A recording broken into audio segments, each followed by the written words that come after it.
Imagine that you lived 4,000 years ago. One day, the place where you live will be called Toronto. There is a great body of water where you fish. Your people travel from season to season from one place to another to gather plants, to track, to hunt, to gather. One evening, you are rushing through the dusk to reach the safety of your camp and its fire. You stumble over a tree root and fall. Your leg is wet with blood. 3 days later, you are overcome with heat. The leg is swollen and burning. You cannot walk. The village shaman, the healer, is summoned. And you barely recognize him, for you have become confused. For days, the shaman visits frequently. He sings and chants. He feeds you strange extracts, tells you the healing stories. He applies a mixture of mud and plants to your wounds. Gradually, your fever subsides, the swelling in your leg retreats, and eventually, you recover. Now, I know what lots of you are thinking. I know there's some administrators in the room, so immediately you're thinking, clearly this practitioner is not accredited. I know there's lots of physicians and nurses, and you're saying, you know, there's obviously no sterile technique being employed with the preparation of this mud. There's no evidence base for this practice. What is this guy doing? You might also be thinking, why is this guy in my real life, outside the fictional life, standing in front of this room telling me this story? And the reason I'm telling you this story is because I want to shift your perspective maybe a little bit about what it is that all of us do, and in that to convince you that we're all working with story. And so I'm going to ask you to take a slight leap of faith and, you know, put a bookmark on that story, which I will circle back to you, and we'll see if I've convinced you of our own narrative-based practice. So I think we often want to have meaning. We often want to do things that are worthwhile. And, you know, we wake up in the morning sometimes when we're tired and we're frustrated, and we ask ourselves, why am I going to work? You know, what is it all about? And hopefully this is not it. It's not just a simple operation, routine, boring, only doing it for the money. This is not you. That's not why you are involved with Casey House or why you're at that conference. You care about the practice, you care about your patients, your clients, and you care about the work that you do. I think it's fair to say that this is sort of the dream. And certainly when I was admitted to medical school, I think this was the grand dream. You know, I thought, wow, it will be perfect. I will be in a helping profession. Butterflies will sort of float into a luminescent horizon. Patients will give clear histories for which I will provide. Yes, I know. Yes, a lot of laughter. For which I will provide a clear diagnosis every time, and that diagnosis will be accompanied by a perfect solution. Maybe that's what you do at Casey House. I don't know.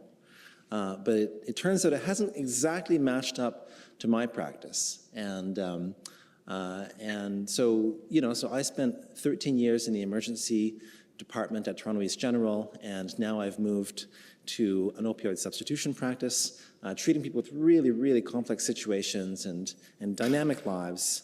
And I have to say, you know, this is what it feels like on a lot of days, right? Would you like to buy a raffle ticket? First prize is a bed on one of the wards, right? And whether you work in an outpatient or an inpatient setting, I think you can identify with this, that often we're faced with constraints that are outside of our own control. We're trying to get resources that are not always accessible. We're trying to do the right thing, and often there are not immediately available perfect solutions. And nonetheless, we seek meaningful work. We seek to do something that feels like it's the right thing to do. And so, you know, this is a struggle. This is difficult for us to sort out. And I think we all have different ways of making sense of it. One of the ways that I make sense of it, and one of the ideas that really, really helps me, is the idea that narrative is always at the core of what I do. So I'm going to try to convince you of three things, really: that medicine exists only within a narrative, that as we seek to be empathic, we must always start with human narrative. And thankfully, I think there are a lot of ways in which narrative can make our job a little bit easier and can make our attempts at empathy a bit more approachable and a bit more accessible if we think about things from a narrative perspective. So, what do I mean when I say that medicine exists within a narrative? Well, we certainly know that our heritage of Western medicine comes from somewhere. We can think of certain historical figures who are associated with our tradition of medical practice. And in the next 5 minutes, I'm going to give you a complete history of Western medicine. Actually, that's not true. I'm going to give you a highly selective and biased smattering of random facts deviously chosen to illustrate my own point, which is sort of the way most talks are constructed, right? So that's my disclaimer, and it would be better if more talks began that way. Who is this? This is Hippocrates, who walked on this earth from 460 BC to 370 BC. You're probably familiar with the Hippocratic Oath. He was a man of the ancient world and is often thought of as the father of Western medicine, perhaps because he was the first to believe that diseases were caused naturally and not as a result of past sins, not as a result of the vengeance of the gods. He had lots of anatomical and physiological beliefs that were incorrect, but he did have this materialistic sort of view upon things, which is very much a view that we take with us to this day. This is Hippocrates refusing a gift from Alexander the Great. And that was because in the day of Hippocrates, the drug rep had not yet been invented. I should generously acknowledge the sponsorship of AbbVie. And I should say it was an unrestricted type of donation. And I am truly grateful. I apologize for this slide. Galen, AD 129 to 200. So Galen was remembered as an anatomist, and one of his major contributions was his work on the circulatory system. He was also somewhat of an orthopedist. He described the treatment of fractures, dislocations, and their reductions, methods of amputation, these sorts of practical things. Interestingly, he was also a prolific writer and wrote a volume entitled That the Best Physician is Also a Philosopher. And here is Galen, still with some beliefs that today we would find a little bit questionable. He still believed that you could suck out congested blood and morbid humors. Here lieth the malady, and lo, I sucketh it with cup. I'm not sure what the NNT is on that, but clearly it was fashionable for a while. Galen was immensely influential, in fact, for 1,300 years. Imagine the prospects for academic advancement if your papers were still quoted 1,300 years later. I mean, that would clearly be a full professorship, right? There's no question. Vesalius, from 1514 to 1564, a man of the Renaissance, and really sort of turned the world of medicine on its head because, as it happens, Galen was not really someone who dissected very often. He may have understood some of his anatomy from partially eviscerated and dismembered gladiators in his time, but there was a strong societal prohibition in the time of Galen against dissection. Vesalius was really one of the first academic physicians who held that you really, really did need to learn from direct observation and from hands-on dissection, which was a huge break from medieval practice. And so perhaps the legacy that he gives us is this notion of the critical evaluation of previous beliefs and practices. Again, very much part of the Western intellectual tradition of medicine. Now here's someone who is quite interesting. This is Ignaz Semmelweis, 1818 to 1865.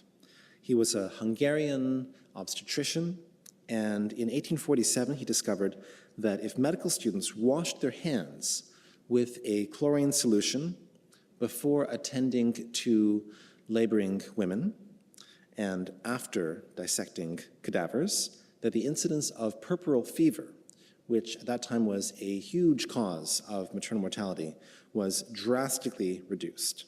Very, very dramatic data that he showed. Now, he didn't have an explanation for it. This is before Lister, it's before Pasteur. He couldn't really explain this observation, that following dissection of cadavers, washing hands, then going to take care of pregnant women was a very good thing. He just saw that it was the case. It seems he was somewhat of a volatile personality. He tried to get his colleagues to implement this hand-washing practice. They were not very keen. There's actually scores of fascinating academic papers written in very lovely language, although they don't make any sense in our sort of modern conception of academic writing, but written by leaders of his time who denounced Semmelweis. And so in 1865, at the age of 47, Semmelweis's wife also began to think he was a little bit crazy, along with his colleagues.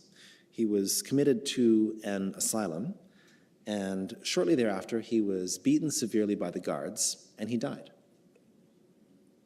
So that's sort of a downer kind of a story after lunch, isn't it? So why am I telling you this? Well, I know that a lot of people here are really committed to the best possible practices and to quality improvement.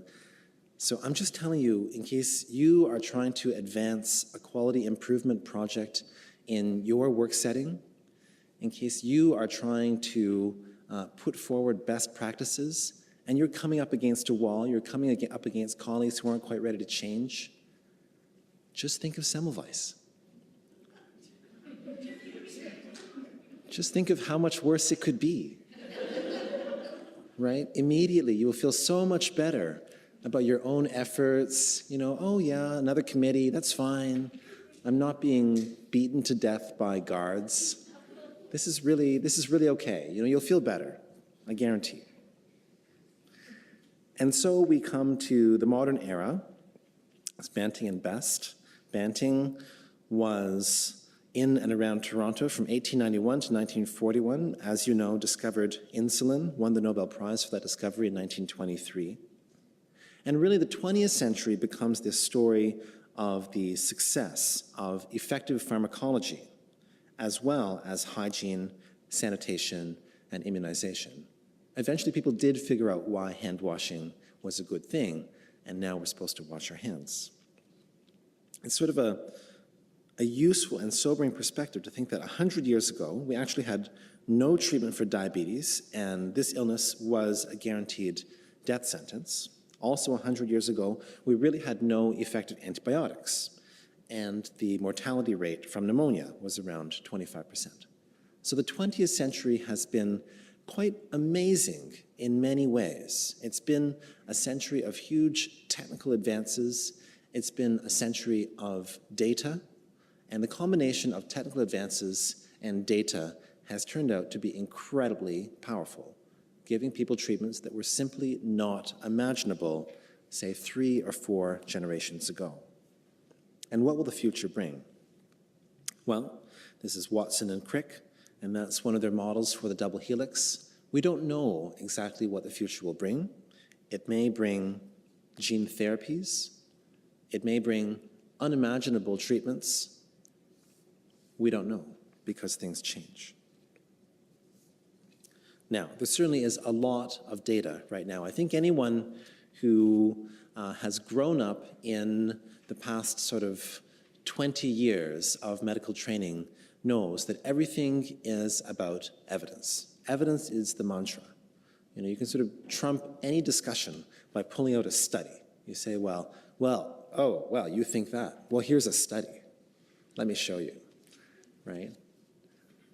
This is a game very familiar, I think, to anyone who's gone through the U of T medical school system. It's a fun game, right? It's a fun game. My PDA is faster than yours, and I can pull up the latest meta-analysis.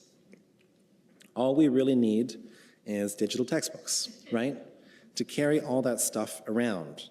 And then we're home free. We have the magic solution, right? We have evidence. That's what one might be led to believe. Now, how true is that? So, it's kind of interesting. So I have spent the bulk of my career in emergency medicine. And so in 1999, and I realized that's a little while ago, I think they were too scared to do this again, someone looked at all the treatments in an emergency department in Sheffield, in England, and just they wanted to know what proportion of the treatments that are being used are actually evidence-based. Well, they found, 18% roughly were evidence-based. 32% were thought to be self-evidently useful. That's things like reducing a dislocated shoulder. That's obviously useful.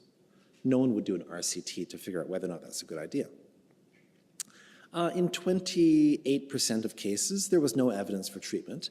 And you'll be happy to know that in 22% of cases, there was evidence against the practice of those particular treatments. That's a little bit concerning. Now, I'm an emerge doc, right? So I'm used to people saying, oh yeah, it's just, those are the emerge docs. They don't know what they're doing, under their breath. It's just those stupid emerge docs, right? So maybe it's just that in emergency medicine, people don't use evidence. And everywhere else, there's enough evidence to really hold up this entire edifice of ours.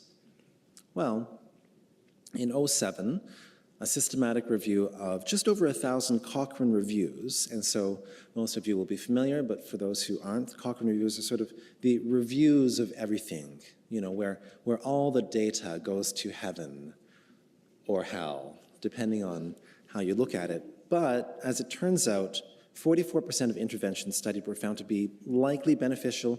49% of interventions studied found that evidence supported neither benefit nor harm. And in 96% of review topics, there was a recommendation for further research.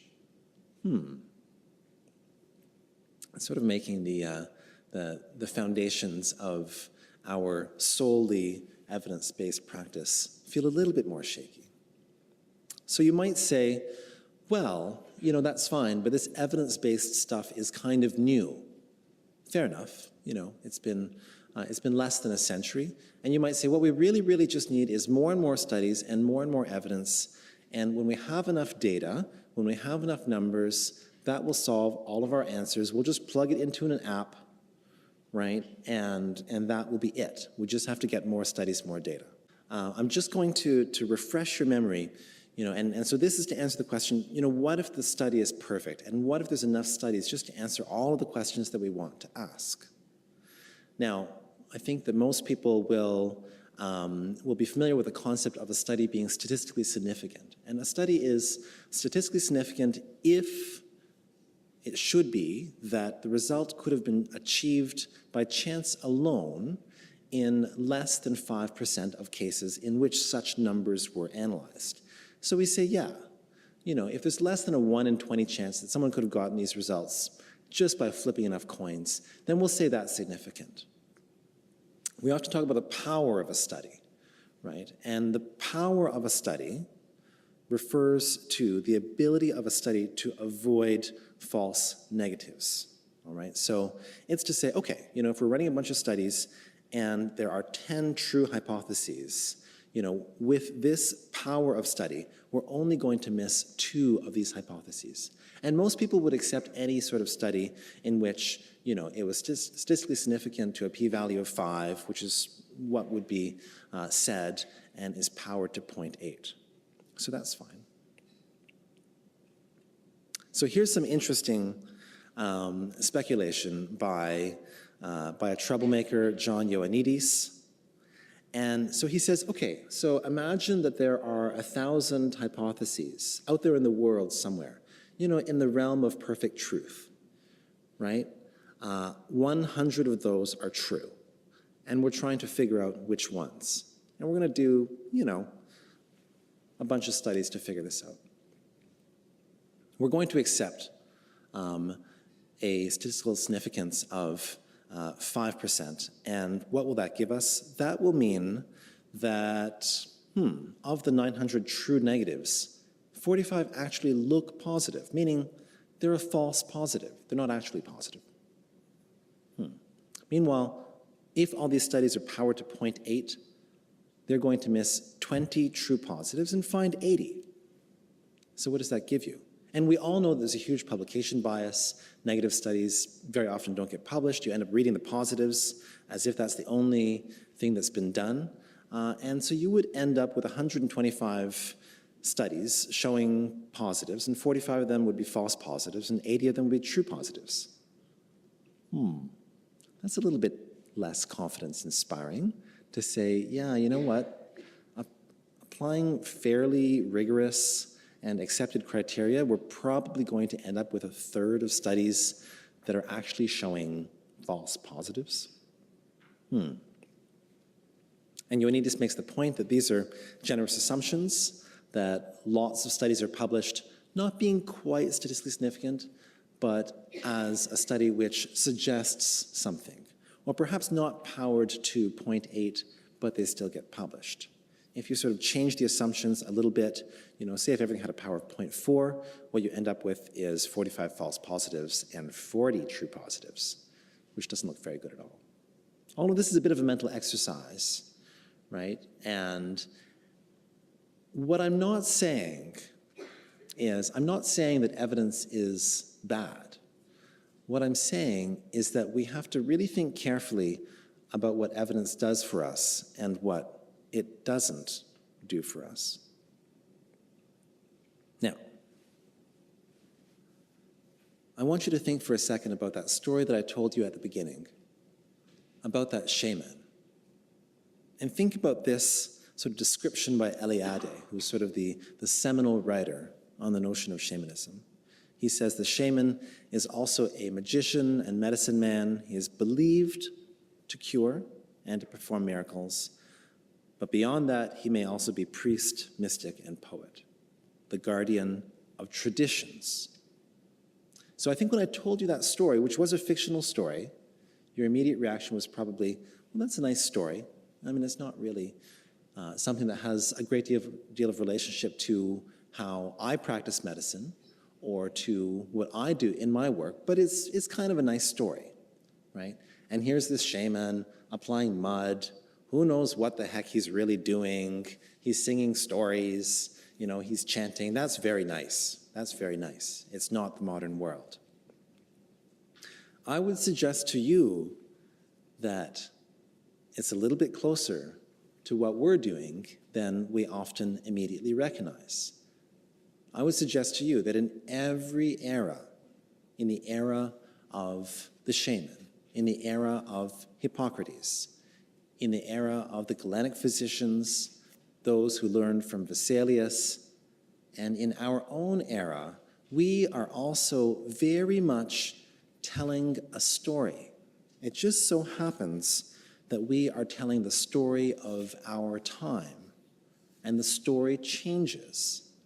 The story, which was a shamanistic story at one time, became a story about some sort of material determinism, but based on physiological beliefs which we no longer hold to be true. The concept of human anatomy, that story in itself changed between Galen and Vesalius and the people who came after him. The story of microbes and germs was also a story that was rejected initially because it lacked a story. It was a finding that Semmelweis made without explanation. And so I would put it to you that in every era, we are telling the story of our time. And it so happens that we currently live in the age in which the predominant story is one of numbers, of the appearance of precision, and of the use of data. So, what has that got to do with narrative? Well, I think it's a great starting point for us to think about empathy. If we can think about our own story as being a bit faulted, I think that helps us to engage much more readily with the uncertain ground that our patients are walking upon. But I also think that empathy always starts with human narrative.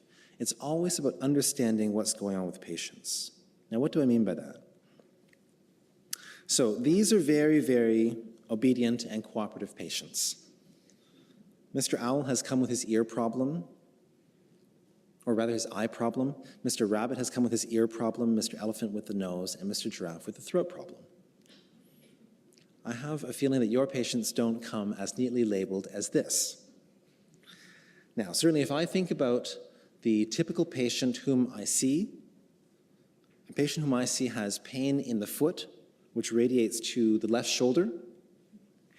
They're also seeing stars, and they're having acute chest pain, as well as a rash. And also, doctor, I might or might not have snorted 2 lines of something that someone gave me, which might be cocaine, but I'm really not sure, because it's not my usual dealer. You take all this in, and you assemble a narrative. You give it meaning. In essence, you build a story out of the things that are given to you as human experience. And so this is really what I think the narrative exchange looks like. The form is basically something happened to me, someone heard my story, someone used their special knowledge and tools to explain the story, and someone told me what would happen next. Now, I think the sequence is actually very, very important. So I'm going to sort of slow down and sort of walk us through this a little bit. First, someone comes to us because something is happening in their life. They experience that as their own story. And then they begin to tell it, they begin to explain it. And what is it that they want? They want someone to hear. They want someone to listen properly and to latch onto their story. So that's 1 and 2. Now, let me ask you this. Has anyone here ever had the experience of trying to explain something to a patient or client, trying very hard, repeatedly, persistently, to explain something to a client, and to feel like they are just not listening? They're just not getting it. Has anyone ever had that experience? I know it's a pretty rare experience, right? Yeah, I think, all of us may have come up against this once or twice in our careers. Now, there's all kinds of reasons for that, right? There can be physiological reasons. There can be cognitive reasons. There can be reasons associated with substance use for which people cannot fully understand the information that's being given to them. And to be absolutely fair, there are some people who are just not good at listening, right? But I challenge you to ask yourself this question when you're in that situation the next time. When you're trying to give those explanations, transmit the information, hammer it home, tell the patient or the client, this is what you need to do, this is why you need to do it. Stop and ask yourself whether, before you did that, before you tried to explain to them what you wanted to explain to them, whether you truly heard what they told you. Because I think there are certainly many, many instances in which the process of us explaining something can never go forward. Step 3 and step 4 can never happen because step 1 and step 2 have not been completed. The patient has not felt that someone has heard their story. And if you think about the therapeutic exchange as a narrative exchange, this makes perfect sense. I think of it almost like a baton in a relay, that the patient comes in bearing their baton, bearing their story, and say, look, you have to grab this. You have to grab this stick. And only once you grab the stick can you run with it. And so I think in many ways, people give us the beginning of the story and want us to hear and to latch onto the story in order to be able to use our special knowledge and our tools to explain the story to them. And the special knowledge and the tools are different in every era. They're different now than they have been 100 years ago, and they'll be different in 100 years from now. But the baton will still be the same. Only then will they accept someone telling them what might happen next and working with them in the story to figure out how to make things better. Now, the last thing I want to talk about is how potentially, I think, narrative can help make empathy work better. I think all of you have felt like this once in a while. I know exactly how you feel. I feel your pain because you're driving me crazy, and I feel just as painful as you are telling me that you feel. Maybe I'm more cynical because I'm an emerge doc. No one seems to be endorsing this point of view. No, that's okay. But I think it's fair to say that identifying with people's problems, identifying with the difficult things that are going on, can be taxing, can be tiring. And it may be useful to draw a distinction between empathy and sympathy. So interestingly, there is actually recent work which shows that physician empathy increases patient satisfaction and improves compliance and outcomes. There is actually a recent paper which was presented by Dr. Hojat showing that there is quite a bit of empirical evidence associating positive outcomes with perceived clinical competence and tangible patient outcomes, showing that medical students with higher empathy scores are rated higher on clinical competence as evaluated by their faculty, and physicians with higher empathy scores are more likely to produce better patient outcomes. Now, he also tells us that there's a distinction between empathy and sympathy, where sympathy is this experience of actually feeling the patient's pain, actually feeling like you have an arrow that's been shot into your bum. Not so pleasant. While empathy is predominantly a cognitive attribute, and it's about understanding patient pain. It's a key difference because one of the findings is also that an overabundance of sympathy can be detrimental, can lead to burnout. It's much more useful, apparently, to be empathic, to understand without actually having to have someone shoot you in the bum with an arrow like that.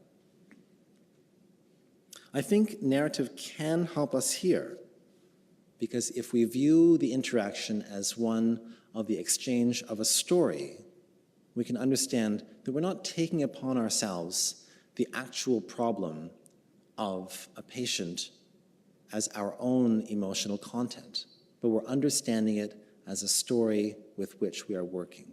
And ultimately, I think that can be much more helpful for patients. You'll be happy to know also that, in fact, literary fiction promotes empathy. So there's interesting recent work which has been published in no less a journal than Science. And this is fascinating because they've used this academic tool called theory of mind, which is a measure of people's ability to understand each other's mental states. And, so it's an academic concept of empathy. And they divided people into groups in which they read literary fiction, or they read popular fiction, or they read nothing at all. And I love this study because they actually showed that you have to read literary fiction to enhance your theory of mind scores. So you have to read difficult, challenging books. It turns out if you read Danielle Steele, or Tom Clancy, seriously, this is what they did. They have a book list, in fact, of what books they used. That does not improve your theory of mind scores or your empathy.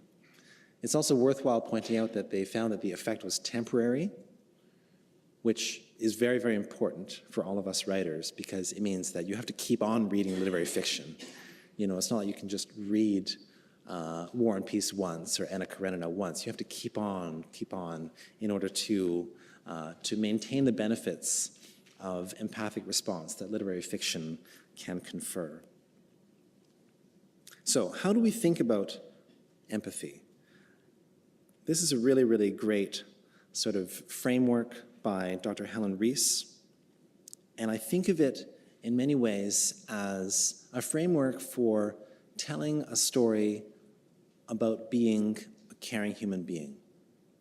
When you go through it, it seems fairly straightforward and fairly intuitive, and yet I think many of us find ourselves not necessarily attending to all these details.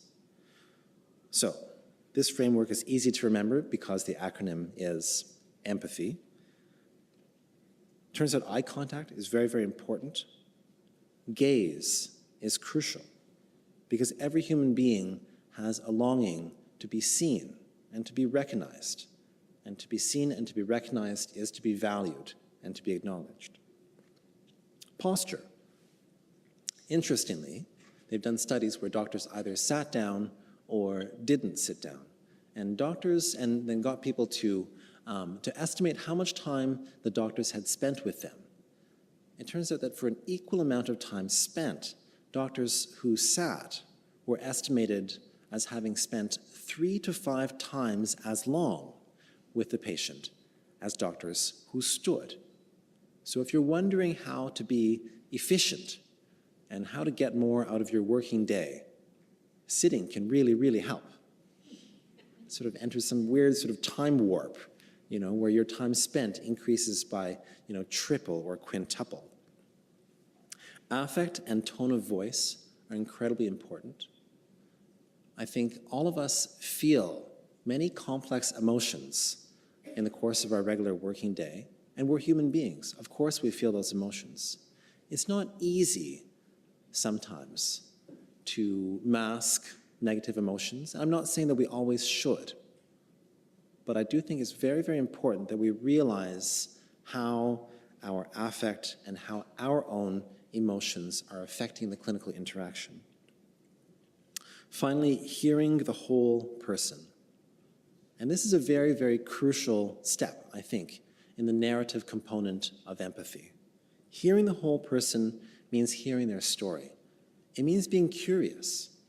It means wanting to know what it is that they are experiencing.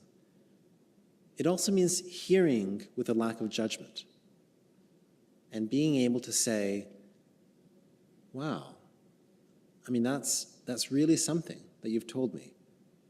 To be able to say things like, is there anything else? To be able to say things like, that is quite a story. And finally, your response. Interestingly, it's often found in the research on empathy that most feelings in a clinical interaction or in a professional interaction turn out to be somewhat mutual. And so this to me is very, very helpful. To know that if I am feeling satisfied and connected, there's a good chance that the patient or client is feeling satisfied and connected. If I'm feeling like this story and the way it's going is frustrating and annoying, well, they're probably feeling like it's frustrating and annoying as well. And that can be a really, really useful gauge of how well or how badly the story is unfolding. Ultimately, I think if we pay attention to human stories and to human narrative, we can deliver much, much superior care.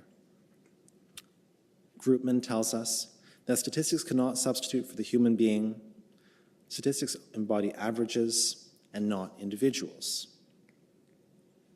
Now, this is a glass of water. We live in a funny time. We live in a time in which you can buy an exact quantity of water. You can buy 250 milliliters of water or 500 milliliters of water. But the real question that you're asking when you take that bottle of water is, will this quench my thirst? Similarly, we live in an age of numbers, statistics, data.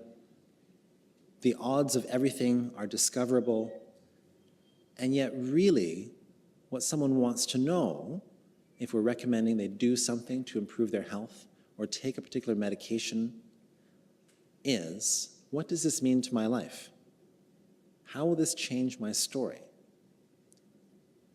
I think that in many ways we live in an age in which there's a huge amount of information, a huge amount of data, and a greater and greater challenge in terms of making sense of that data and coalescing it into a meaningful narrative and a meaningful story. Empathy can help. narrative can help. And as the Dalai Lama tells us, love and compassion are necessities, not luxuries. Without them, humanity will not survive. Thank you.